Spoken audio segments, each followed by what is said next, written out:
Uma lúcida análise sobre os acontecimentos políticos com Henrique Prior. Sejam bem-vindos a mais um Política Impura. Como habitualmente, peço-vos para partilharem este programa, peço-vos para colocarem gostos, a fim de que este programa atinja os seus objetivos. Vamos falar de Portugal. E falamos de Portugal, em primeiro lugar, por um acontecimento que ocorreu esta semana, de um aumento substancial dos casos de Covid-19 na região da Grande Lisboa. Esse aumento deveu-se essencialmente a uma empresa que trabalha na área da produção alimentar, e essa empresa, só nessa empresa, houve 101 infectados nesta semana. É extremamente grave, foram os próprios trabalhadores a denunciar a situação extremamente grave, porque os trabalhadores estavam a trabalhar sem condições para isso, e os trabalhadores a infectarem outros trabalhadores, nomeadamente trabalhadores de uma fábrica vizinha. Isso demonstra os perigos da abertura da sociedade e da economia, que o país está a levar a cabo com bastantes cautelas, mas que há empresários que ainda não perceberam que essas cautelas são essenciais para que não se perca tudo aquilo que se conseguiu até agora.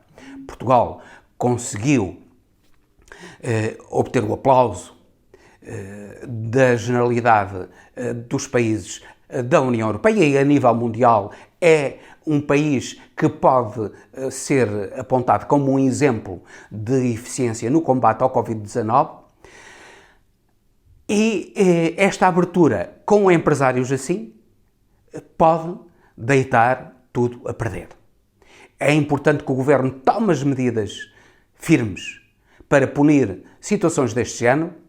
Os empresários têm de criar condições para que as empresas trabalhem com segurança, segurança para os trabalhadores, segurança até para os consumidores, porque neste caso concreto tratava-se de uma empresa que produz bens alimentares. Ora, e isso pode entrar na cadeia do consumo e ser, inclusivamente, ainda não se sabe, eventualmente, extremamente grave para a população consumidora. Era essencial que os empresários tivessem medidas de desinfecção das suas instalações fabris, dos seus escritórios, para que situações destas não ocorressem. E que também os trabalhadores tivessem o cuidado devido para não ir de uma maneira desleixada e que pusesse em risco não só a sua saúde, mas a saúde, sobretudo a saúde de outros trabalhadores. E só com medidas sérias de punição de quem não respeita essas regras, mesmo tendo alguma despesa suplementar no que toca aos empresários, mas essa despesa não tem comparação nenhuma com aquilo que implica de segurança, de benefício para a saúde dos trabalhadores e da população em geral. O Governo terá de tomar medidas que impeçam que casos como o da Zambuja se repitam. Vamos falar novamente de Portugal, sobretudo tendo como mote uma conferência de imprensa dada ao Canal 3 da RTP, por Mário Centeno, antes de ontem.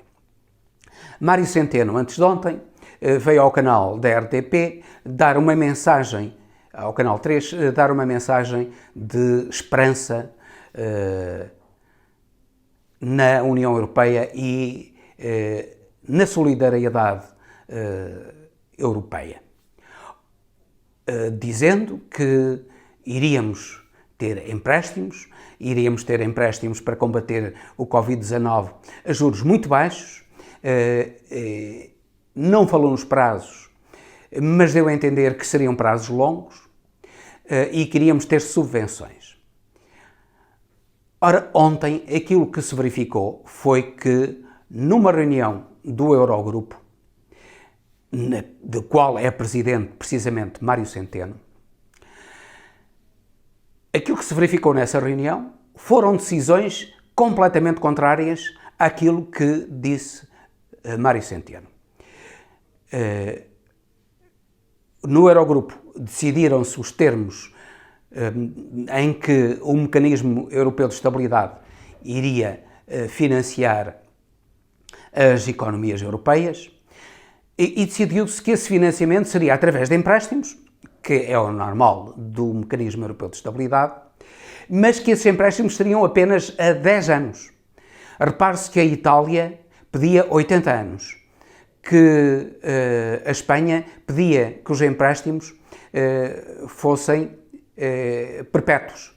Isto é, em que não se pagasse o capital, mas se pagassem apenas os juros. E, como é óbvio, ao longo dos anos o capital e os juros iriam diluir-se em quase nada.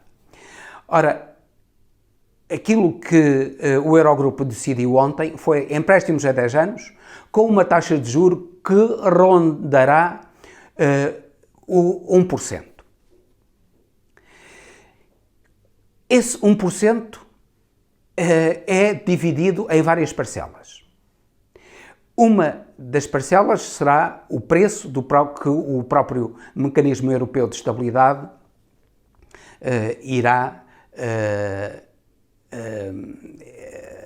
apresentar para emprestar dinheiro. E esse preço é de 0,01%. Ou 0,1%, melhor dizendo. A acrescentar a esse preço, temos as alcavalas que são destinadas não a financiar o combate ao Covid-19, mas a financiar os bancos. Alcavalas de cerca de 0,5% de comissões bancárias, mais 0,25%, ou que poderão ir até cerca de 0,4%, também de outras alcavalas bancárias, nomeadamente relativas, por exemplo, repare-se, até relativas à amortização antecipada desses empréstimos. É absolutamente inacreditável que isso suceda no momento em que as economias, particularmente do sul da Europa, todas as economias europeias do sul da Europa, precisam de financiamentos a juros extremamente baixos, praticamente sem juros, e o preço de mercado do dinheiro emprestado aos Estados, a muitos Estados, nomeadamente até alguns Estados do sul da Europa, nos quais Portugal se inclui, que esses empréstimos obtidos através do mercado sejam concedidos já a taxas de juro a 5 anos que são negativas. Que interesse terá Portugal, que interesse tem a Espanha, por exemplo, ou até a França, em recorrer a esse tipo de empréstimos, quando eles se conseguem financiar nos mercados a taxas de juros negativas a 5 anos, quando, neste caso, nos empréstimos concedidos pelo Mecanismo Europeu de Estabilidade, terão de pagar 1%. Não tem absolutamente interesse nenhum. E, por isso, esta decisão do Eurogrupo, a que preside Mário Centeno, é uma autêntica fraude relativamente àquilo que Mário Centeno tinha prometido e uma grave machadada neste princípio da solidariedade europeia. Não é sem qualquer razão, acreditamos que Mário Centeno tenha lutado por uma decisão contrária e que tenha tido intervenções, eventualmente até duras, contra as posições dos ministros das Finanças alemão e holandês, por exemplo. Daí se pode interpretar uma notícia, entre aspas, já desmentida por Mário Centeno, de que Mário Centeno não se iria recandidatar à presidência do Eurogrupo. Uma notícia publicada precisamente num jornal alemão. Parece que a Alemanha não quer Mário Centeno. Não quer Mário Centeno pelos resultados que ele conseguiu em Portugal e que, portanto, lhe dão um peso suficientemente forte dentro do Eurogrupo para impor os seus pontos de vista. Pelos vistos, não conseguiu impor e aquilo que o Eurogrupo decidiu foi algo que representa apenas os interesses particulares da Alemanha e da Holanda e de alguns países, a Suécia e a Finlândia, que querem que, no fundo, os países do sul da Europa continuem a pagar taxas de juros elevadas. Eles, obviamente, a Alemanha não vai recorrer a este mecanismo, este empréstimo do mecanismo europeu de estabilidade, nem a Holanda, nem a Suécia, nem a Finlândia, porque eles financiam-se nos mercados a taxas de juros negativas há 10 anos, porque é que eles irão recorrer a taxas de juros de 1% do mecanismo europeu de estabilidade? Claro que não irão fazer, mas alguns países no sul da Europa, particularmente a Itália e a Grécia, serão forçados eventualmente a fazê-lo. Ora, isso fará com que os países do sul da Europa fiquem cada vez mais endividados. E contra aquilo que António Costa disse, nós não temos aqui por parte da União Europeia nenhuma bazuca, temos uma pressão de ar, mas muito fraquinha, à qual Portugal e a Espanha eventualmente não irão recorrer sequer. Repare-se, hoje, dia 9 de maio, é o dia em que foi assinado definitivamente o Tratado de Paz que pôs fim à Segunda Grande Guerra Mundial. 9 de maio também foi o dia da declaração de Robert Schuman, que deu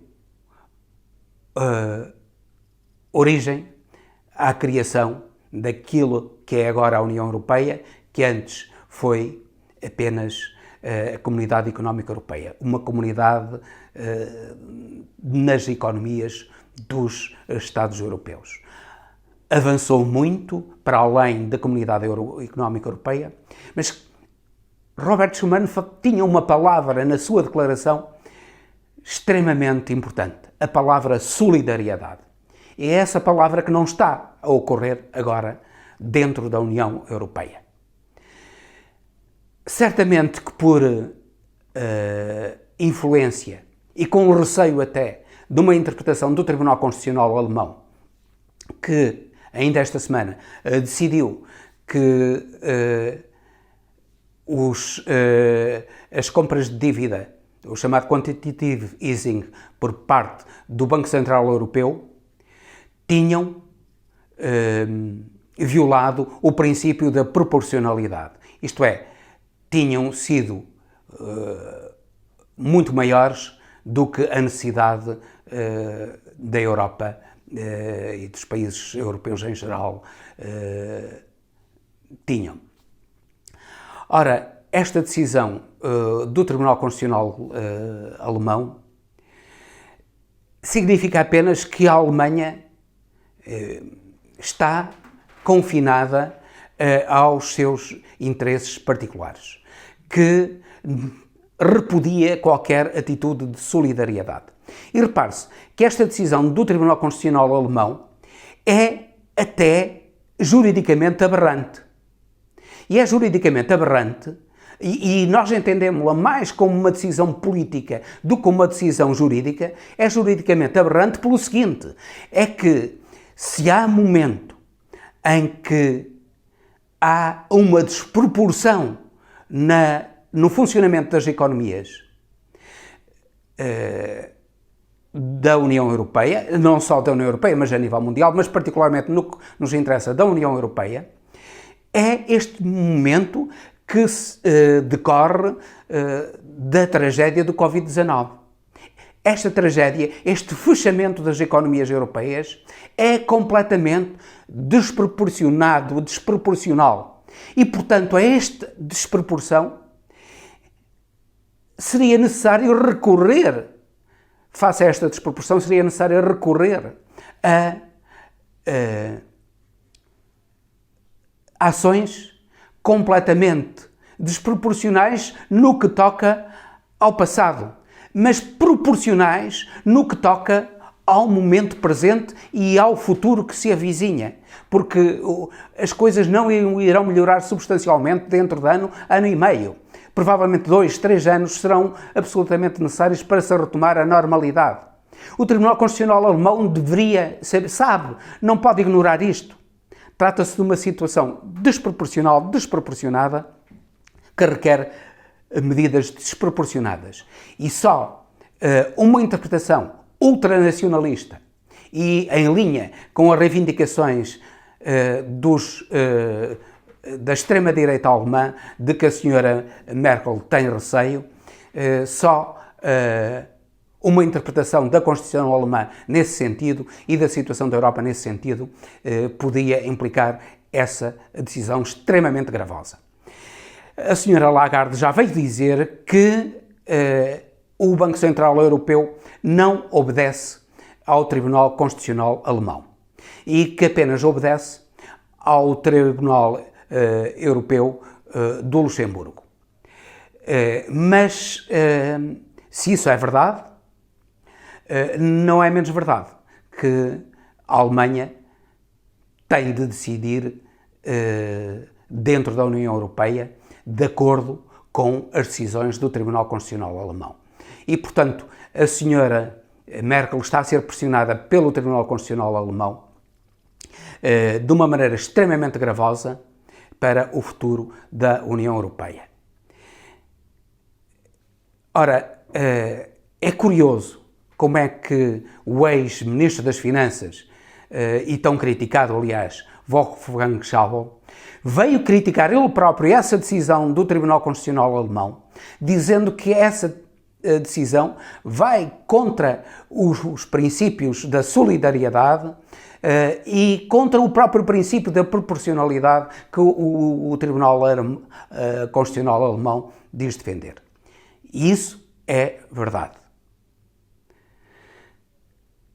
Se o Tribunal Constitucional Alemão não arrepiar caminho, se a senhora Merkel não tomar uma atitude de defesa forte face a esse ataque do Tribunal Constitucional Alemão, mostrando que este momento extraordinário exige medidas absolutamente extraordinárias e que o Tribunal Constitucional Alemão tem que aceitar que a Alemanha tome estas medidas juntamente com a União Europeia de solidariedade com o resto da Europa, porque é uma solidariedade extraordinária exigida por este momento absolutamente extraordinário. Se a senhora Merkel não conseguir enfrentar o Tribunal Constitucional Alemão, como assinalou Wolfgang Schäuble, a União Europeia entrará numa crise profunda com risco de se desmoronar. Ou pelo menos, se tal não suceder, os países do sul da Europa têm de pensar de uma maneira decisiva em abandonarem o euro e criarem eventualmente uma moeda comum que seja paralela ao euro e que tenha outras regras que não aquelas que o Banco Central que o Tribunal Constitucional Alemão pretende impor ao Banco Central Europeu e ao resto da Europa, nomeadamente aos países do sul da Europa. Sem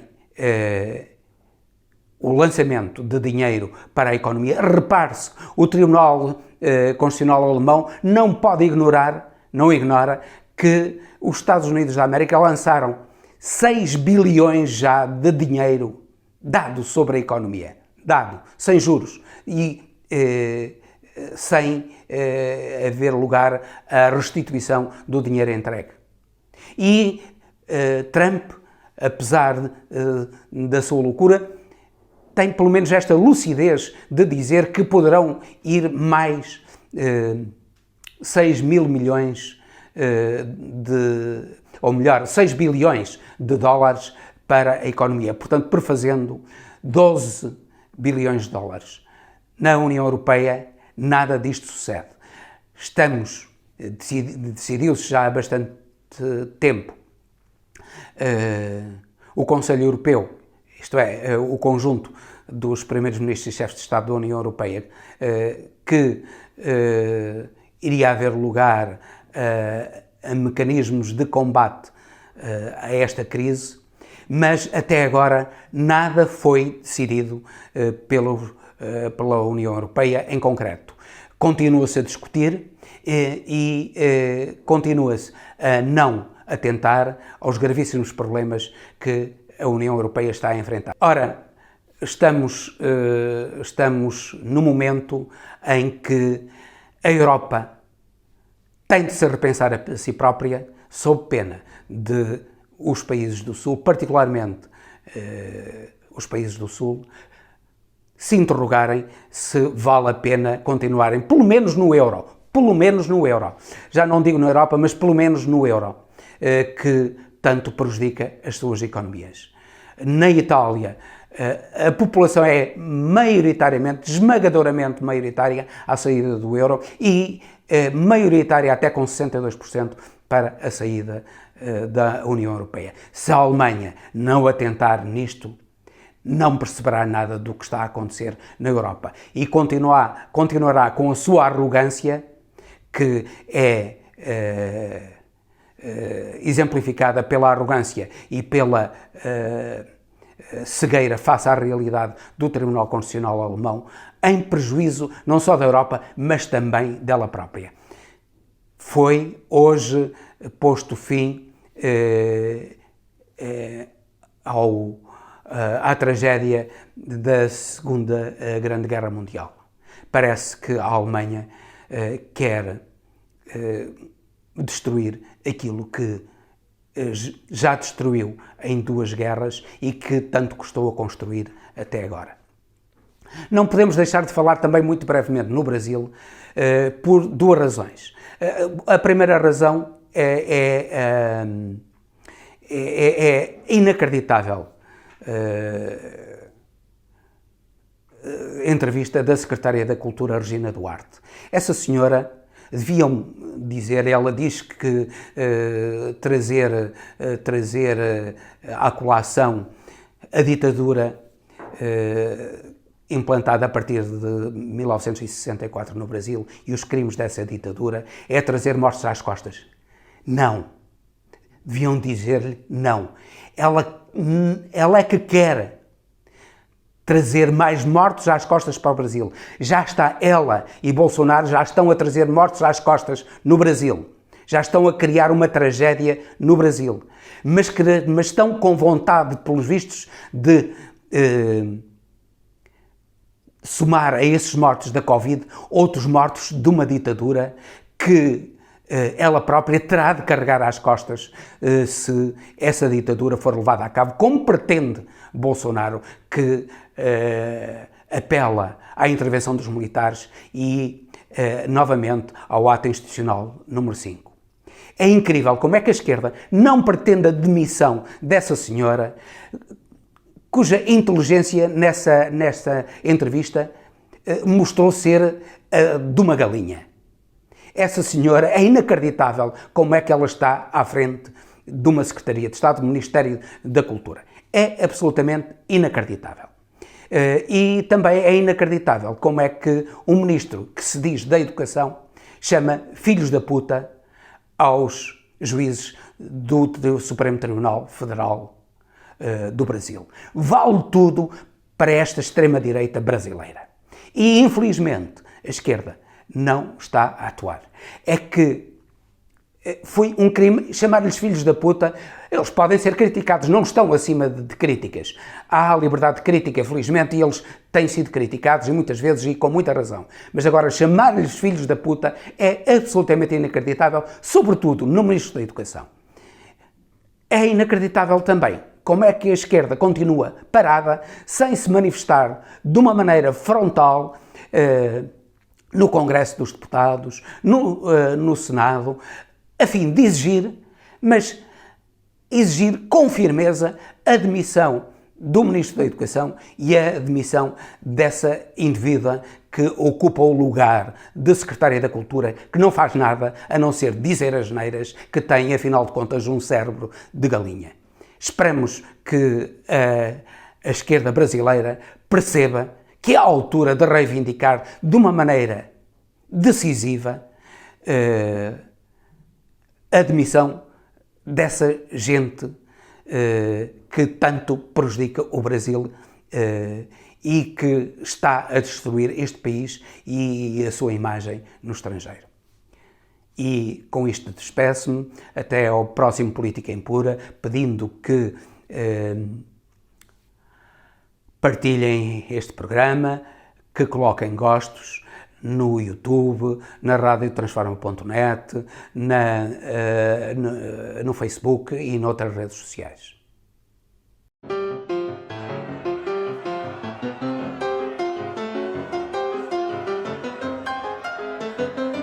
Uma lúcida análise sobre os acontecimentos políticos com Henrique Prior.